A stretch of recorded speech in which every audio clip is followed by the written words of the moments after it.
Friends, आज आपण करणार आहे वेगळा असा कुरकुरीत नाश्ता। त्यासाठी मी थोडेसे बटाट्याची चटणी करून घेणार आहे। हिरवी मिरची लसूण फोडणीला टाकली आहे आणि थोडासा उकडलेला बटाटा घेतला आहे। त्याचा आपण नाश्ता बनवणार। उकडलेला बटाटा घेतला अशा प्रकारे आपण थोडीशी चटणी करून घेतली आहे। आता आपण रव्याबरोबर याचा नाश्ता तयार करणार आहोत। इथं मी 2 चमचे रवा घेतला आहे, त्यामध्ये 1 चमचा दही टाकून घेणार आहोत आणि याचे आपण नाश्ता तयार करणार आहोत। पाणी घालून हे मिक्स करणार आहोत। तव्यावर थोडेसे तेल टाकून घेतले आहे आणि त्यावर आता आपण रवा आणि दही मिक्स केलेले असे थोडेसे मिश्रण टाकणार आहोत।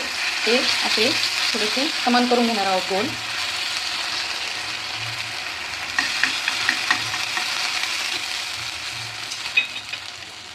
यावर आपण तयार केलेली चटणी टाकणार आहोत।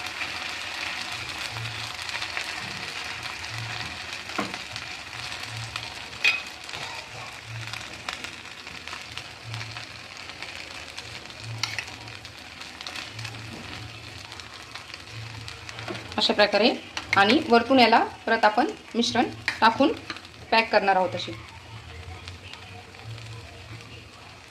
अशा प्रकारे आपला नाश्ता रेडी झाला आहे। हे बघा, चटणी बरोबर खाण्यासाठी आपला छान असा कुरकुरीत नाश्ता रेडी झाला आहे।